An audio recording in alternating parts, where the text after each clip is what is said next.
What's up, guys and gals? Welcome back to the Nerd Castle and our coverage of the Steam Next Fest. Today we're going to be taking a look at a title called Dead Station Files.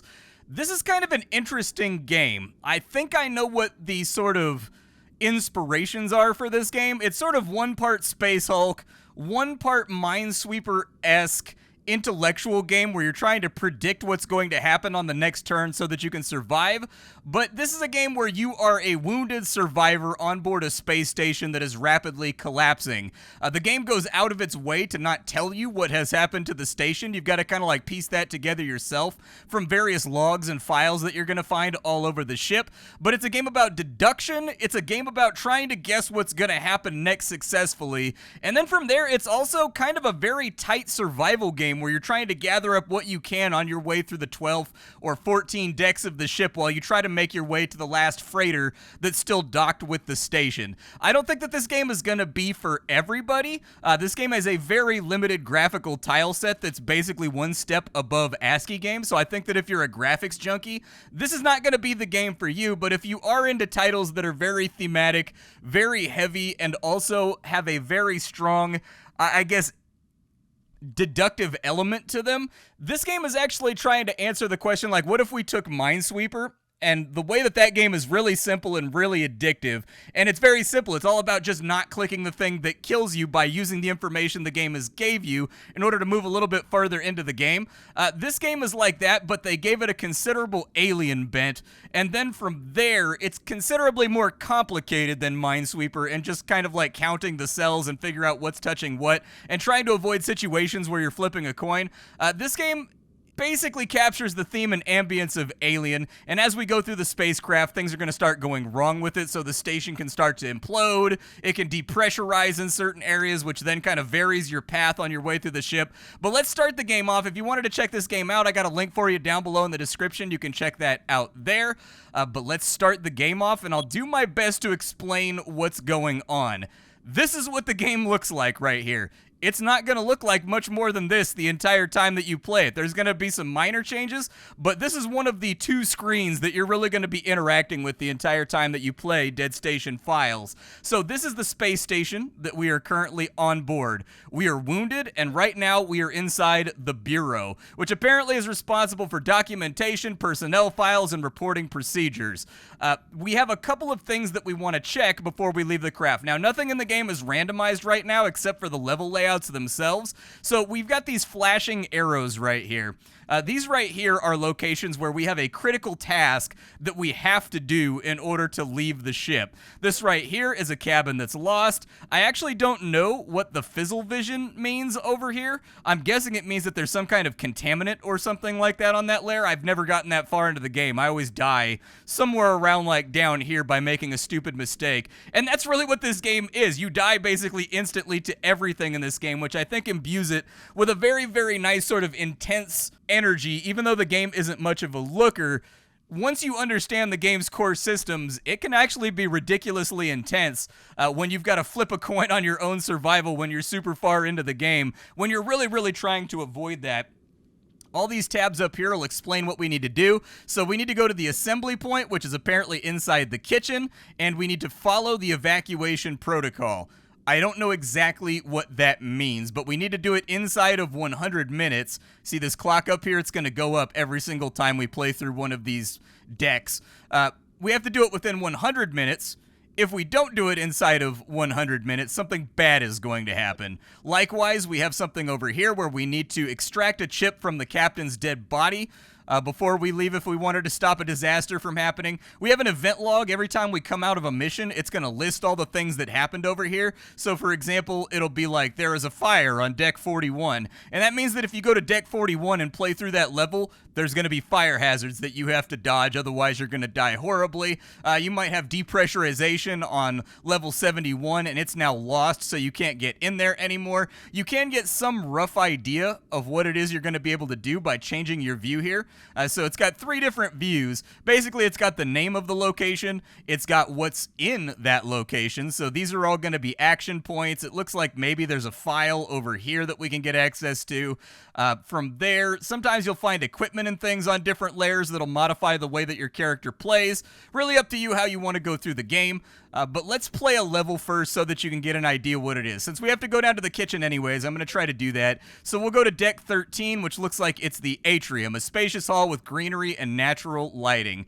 Click right here, and that's going to take us into that floor. So in this game, our character is represented by this little green square down here. The red number on it is the amount of actions we can take on this level before we bleed out. The game assumes that if you make it out of a level, that you found a med kit and it will heal you back up to like a higher or requisite level that you started out at, but you've got limited time to play with in this game because you're wounded, holding your stomach shut, sort of limping your way through the facility trying to get out thematically.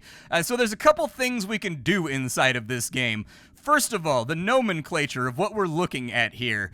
So this is an entry point. When you've got these 2 little chevrons right here, or these 2 little shields that are yellow, this is the entry point. This is where you entered the level. From there, the game gives you on your little it's called the EvaCom terminal. On your EvaCom PDA, you can look up what things mean on the map, and memorizing these and understanding what they are, how they behave, how they help you, how they hurt you, it's going to be very important to your success level. So try to commit these to memory. But really what you're trying to do on every single level is you're trying to find a key card that gets you out the back door of this particular deck. That's represented by question marks on the map. So the key card that gets us out of the exit can be in either one of these 2 locations. From there, we need to find the exit, which is going to be denoted by red shields. And if we get there and we click on the red shields, we exit the level safely and we don't die. Now, these all have a gray background. That means that we haven't searched them. So we started out in the kitchen, I'm going to search it. We found a log file. Log files are important because they're kind of like a currency in this game.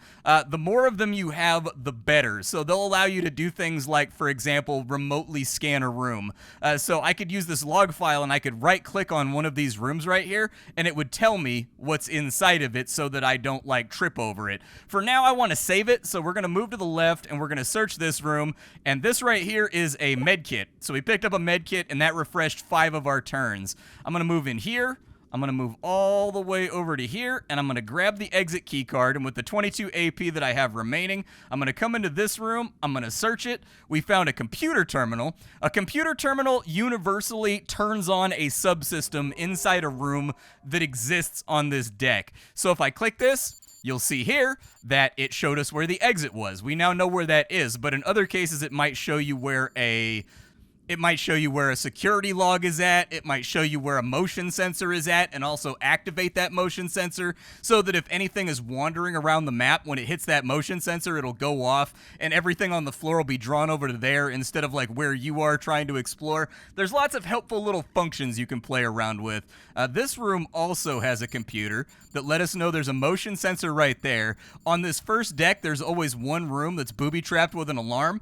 We've uncovered every other room, so we know that the booby trap is inside of there, and the booby trap is inside of a corner. If you trip an alarm in this game, it will automatically spawn something. I've been calling it the xenomorph, but it spawns the xenomorph on your map, which will then obsessively hunt you until you get off the map or inevitably die, which is probably the likely outcome because you're a wounded person bleeding all over the place that can't fight back. So let's just go to the exit real quick because there's nothing else to find here. We'll exit the level, and as you can see, we've actually moved now to the atrium, which means that we can move anything to anything that's adjacent to the atrium. Our event for the day, it looks like it took us about 15 minutes to work our way through that level, so that's good. That task has 85 minutes left. We can probably get both of these if we move really quickly, so I'm going to try. But on our event list over here, it says there's now a fire on level 91.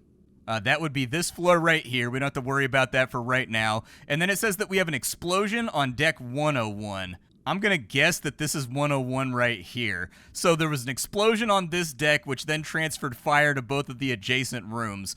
It's starting to fall apart. Let's go to the cultural hall, but one thing to be aware of, because the game doesn't make it super The game doesn't make it super obvious.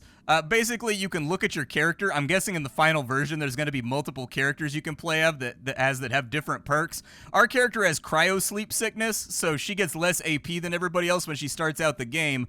But more importantly, this right here, you have missing assets. So what these missing assets do is every time you pick up a data log, one of these is going to fill in. And by reading through this, you can figure out the sequence of events of what's happening on the station.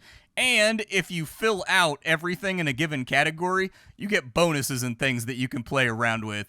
And so, just something to keep in mind. For now, we'll close this off. We have nowhere else to go except for the cultural hall. So let's go to the cultural hall and see how we do here. So inside this first room, we have a vent. That's what that blue thing is right there. If you're in a room with a vent, you can crawl through it for 1 AP and get to where you want to go. I'm going to do that. We're going to search this room. We already found the exit key. That's really good for us.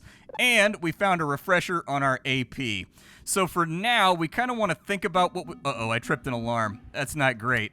Let's scan. That's what that button does right there. I'm going to pull back over here, and we're going to search this room. It's got a motion sensor. We know that there we go. Our motion sensor is tripping, so something is nearby right now. Let's wait right here until maybe our scanner recharges. Says there's no bad guys in here, so I'm going to take my chances, grab the data log. We've got to figure out where the exit is at, and we only have like 17 moves left. We found the exit. Okay, let me scan one more time to make sure the alien's not walking around. Computer right there that tells us there's a booby-trapped alarm in that room, but it's not activated.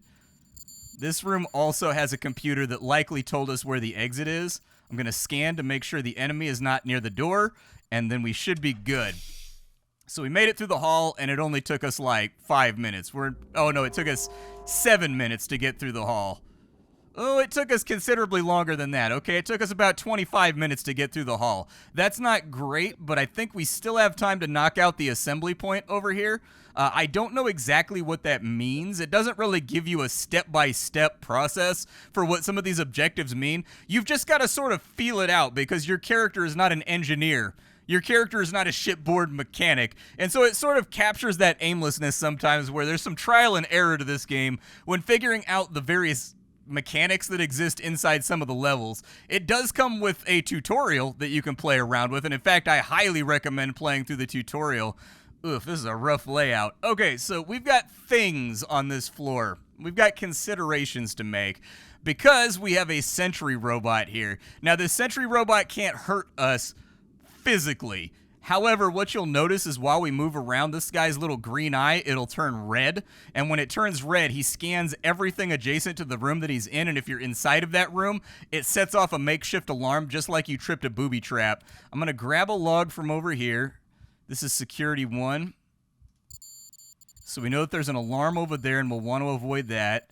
This room has a motion sensor. This room has something to investigate. So I think that was the objective that we needed to find. You see right here, we're not allowed to leave. This little toggle will turn green. It's a light bulb. It'll turn green when we have the mission objective, like the thing that we're really trying to have. Let's move. We don't have an access card, so I can't get through any of these doors till I find it. Access card? Well, AP almost as good. Access card. All right, now we have an access card. The access card gets us into this room with the security bot. He's going to scan on the next turn. Fall back over here. Search this room. We've got a vent that goes back over there. This room is a med room that has 5 charges. We can use this as many times as we'd like. Uh-oh, we've been caught. Okay, so he scanned us. I didn't see his little eyeball go red. We need to move. I'm going to move over to here. I'm going to scan.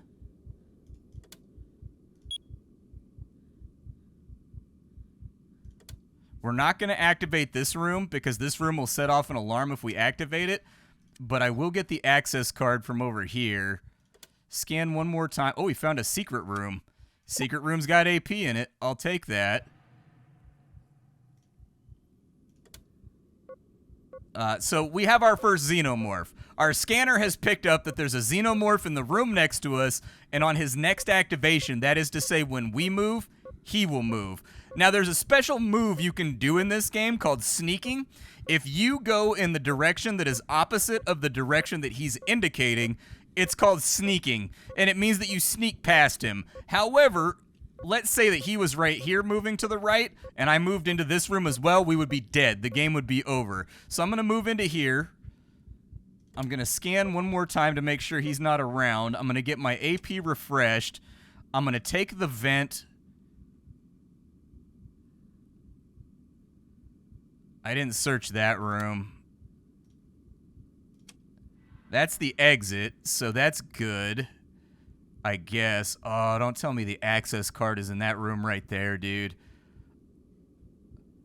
No, never mind. I already have the access card that gets me out of here. We just have to find the card that gets us off the level. So it's in either of those two spots. I'm going to move up here. Access that door. Well, we found AP. That's good. And now we know that it's over here. We've got our exit key. And really, this is going to boil down to how much we want to explore. We don't know where the... Well, it's unfortunate the xenomorph moved into this room. So what happened right there was the xenomorph was in this room. Our scanner only does adjacencies, so the room looked like it was clear, and then I moved directly into his path and got whomped by him. Unfortunately, the motion sensors on this one weren't in operable spots that make our life easier, and so it's possible that my better action here, I got kind of greedy where I was trying to loot this room and get some extra stuff because I had like 20 AP left, and I was hoping we would pick up a piece of equipment or something that would make our life a little bit easier, but it didn't work out. And that right there was your first game of Dead Station Files. Like I said, it's not going to be a game for everybody, but it is a game that really gets the brain juices flowing and makes you think about the next thing that you're going to attempt to do on any given tile. When you die, all there is left to do is just click this button right here and you're back to the beginning. Our tasks are exactly the same this time around, so that's perfectly fine. This time we'll go down to recreation just to mix it up a little bit. And we're over here. Oh, hey, we got a log file in our first room. That's nice. Let's go search this room first. It's a med kit. That's good. Bought us more time. Now we've got the exit taken care of. I'll search this room. That lets us know that there's motion scanners in both of those rooms. The exit is right over there. Let's get a little bit greedy because I feel like maybe I can get out of here in time. 1, 2, 3, 4, 5, 6, 7, 8. Let's just leave. Let's just leave. I don't want to cut it that close because it's possible we'll hit a tripwire and then it'll spawn the xenomorph and I might have to take a roundabout path to get out. And so I was worried about that causing kind of more mayhem than is necessary. Let's go down to the habitation block. It looks like there's log files here. You can reveal the status of these rooms by clicking on these little icons right here. This is a level 2 room, which means that it's going to be a little bit more difficult, but we'll give it a go. So we entered in over here. We have a computer. We know where all the motion sensors are. That's very helpful. We also know, okay, so the tripwires are in those 2 rooms. The motion sensors are in those rooms. We have our access card. That's good. We also have another access card, so that's super good. We now have mostly free access to the entire building. I don't want to hit that tripwire right there, but it doesn't look like I have a choice. So let's just, oh, never mind. The robot's going to scan. Yep, so now we got to sneak past him. We just barely dodged that scanning right there. There's the exit, so we know where that is at. Okay, a little refresher right there on our AP. There's our exit card. I think I have time. We've got vents that run to both of those 2 rooms. Okay. So 1, 2, 3, 4, 5, 6, 7, 8. So we can't make it back in time. We can do this, though. So we've triggered the alarm in there, but that's fine. That's not really going to affect us too much. Explosion on deck 101, fire on deck 101. Fire alerts are blazing. Let's get into the kitchen and see if we can finish this place off. In revealing both the icons for this level, we now know that useful equipment is on this level. Okay, well, let's have a look around and see if we can find it. We've got both of our initial starting nodes are pretty close. I've got to wait because his eye is red. Okay, we've got an access card. That's good, but not the one that we need to get over there and search that. Motion sensor in there. Hey, we've got a medical bay over here. Nice, dude. Okay, give me all that AP. We've got the access card that takes us up to there, but I'm going to check this room first for the exit. Oh, and we've got an alarm. Okay, where's the xenomorph at? Let's pull back into this corner real quick. Secret room with AP in it. I'll take that. Oh, he was in there and he moved back on the same turn that we did. I knew there was a chance, but there was also an equal chance because you can only scan every couple turns that if I stayed down here, he was going to come down and box me in.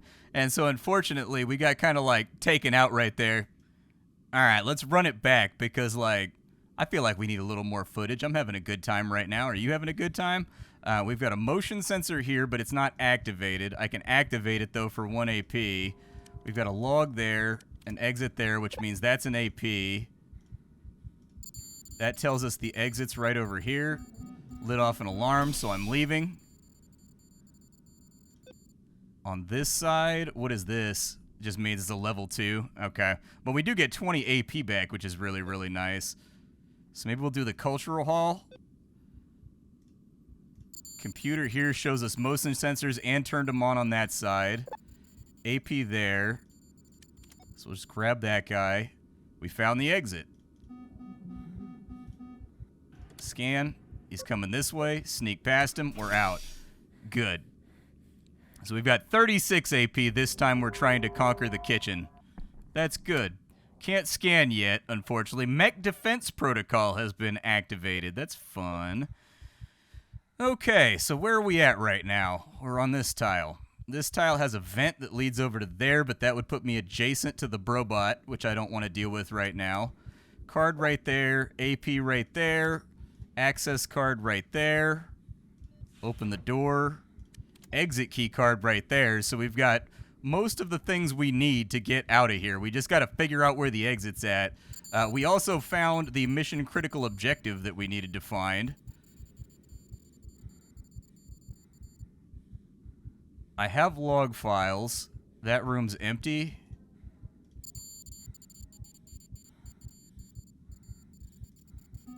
Okay, we hit an alarm, but we do have a medkit room, which is nice. Log over here. I'm gonna wait and then scan. We found a secret room with a super AP inside of it, so that's good. Where's this alien at, dude? This alien's around somewhere. I know it.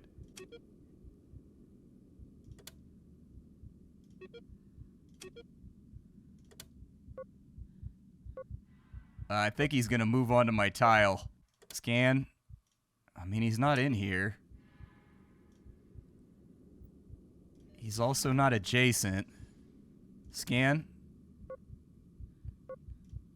He's adjacent to us now, though. That's what that little booping light means, is that he's going to move into a tile that's adjacent to ours. And so you got to kind of, like, be careful about it. Open that up, run into here, then turn it off. Get the AP. Unless it's in that room, we should be good. So we know there's an alarm in there now. There's the exit.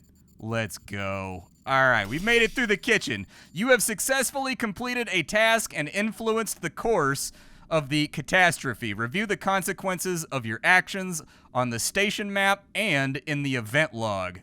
We did get a new log over here, but they're really long and descriptive, and so I'm not going to read it here. But seriously, read these logs. They'll teach you what's happening on this given run while you're going through, like what happened where, like where are people evacuating from, where are the most dangerous areas. It looks like we've got new tasks that we've got to go after, too. We could try to make for the bridge and get the access chip. That seems like a helpful thing to have. Apparently, from the storyline we've uncovered, we need to erase some evidence before we leave the ship, too, that potentially incriminates us, I suppose. I don't really know. We've also got power grid damage over here that's taken place. I'm going to guess that that's probably going to be bad if that doesn't get handled. So we've got to make some decisions. I have very, very large doubts that we're going to be able to hit all three of these before we get timed out. Let's run a scan real quick to find out what's in the rooms next to us. Habitation block has equipment. Let's just go for that. Okay, so with 41 AP, we'll search our initial starting room. I'm going to put in a motion sensor. Hey, we got one of the equipments right there. Legend updated. What does that mean? It added a new thing to my overall comm system. Looks like we unlocked a data, maybe? It looked like we picked up like a computer chip, and I don't see anything on here that looks like a computer chip. So I'm guessing what it unlocked was this data right here, because that's the only one that I don't recognize. And it says that it tells us where all the secrets are on a given level. Could be helpful. Access card here. Access card here. Exit card there. He's about to scan, so we gotta wait a turn. Well, we killed the robot. I guess if you smack him when his eyeballs are red, it gives you a better chance. We are full up on AP right now. We've got another AP room right there. And from here, it's a gamble. We don't know what we're going after. I do have log files. If you right-click on the tiles, the log files allow you to find out what's inside of them. A computer down here. That might be helpful. Let's check that. So we know where the alarms are now. We also know where the exit is. So we should be reasonably safe at this point. What did I just do? Oh no! I opened an airlock. Uh-oh. That's not good. That's really, really bad. Open that up, and then close it, and hopefully that saves us. This room has vents, one of which takes us straight to the exit. I mean, we made it through. We're alive. We could be a lot deader than we currently are right now. We've got an analytical chip. Useful equipment. Your current equipment is listed in the corresponding menu of the event panel, and you can review its effects in the legend. Significantly boosts the computing power of your EvaComm. Increases the number of log files that you will receive upon a level's completion. That's good. That'd be helpful. I would like that. Let's go to the supply station. Oh, what is that thing? Hold on, that's new. What is that? I've never seen one of those before. What is that thing? Looks like a combat robot. That's what it looks like to me. Motion sensor in here, which we will turn on. Access card there. Also access card there. I don't think he's scanning, but we don't know where he's going to go. So let's wait a second. Okay, we know where all the alarms are now. Oh, it machine gunned me. It was a machine gun robot, dude. It was a death robot. Okay, I learned something. This is like a really, really good example of a game that takes a very, very limited visual style and actually makes a really interesting game about it. When I was playing the 45 minutes or so before the recording of this video, there were times where I sat there staring at the level grid for like 5 minutes, knowing that there was 2 places I could go, and if I picked one of them, I was going to die, but I had used up all my utilities. There was no way to suss out any more information, and like it's a fun little game, and like your log, it stays filled in between runs so that you know what stuff does. So it's almost got a roguelite element to it there too, except that you're not really unlocking anything that makes you stronger. You're just increasing your database of things that you've seen. It kind of gives me Duskers vibes, in all honesty. It sort of reminds me of Duskers. But this game right here is called Dead Station Files. This is exactly the kind of interesting novel indie game that used to come out all the time in like 2013. And I'm glad to see it come out. I'm glad that I crawled through the entire Steam Next Fest catalog to find it, in all honesty. Because this one, there's no posts on its community page. There's nothing else. But I do think this is actually a sleek, intelligent, sort of elegant little game that's great for little 15, 20-minute sessions. And if you go for a long run, it can take, you know, potentially... My longest run so far has been like 20 minutes, but that only got me down to like the 3rd deck out of like 12 decks. And so if you decide to dig in and actually make a run at getting your way out of the map and escaping the Space Hulk, it can be a game that's an hour and a half or so long, would be my guess. I like it. I think this is nice. Proof that graphics don't make a game good. My name is Splattercat. I sift through the pile to find what's worthwhile in the world of indie games every single day so that you don't have to. Today up on the chopping block, we're playing around with Dead Station Files, a nice little emergent strategy, puzzly sort of roguelike. I'll see y'all later. Take care, and that's all I got for you, folks. Goodbye.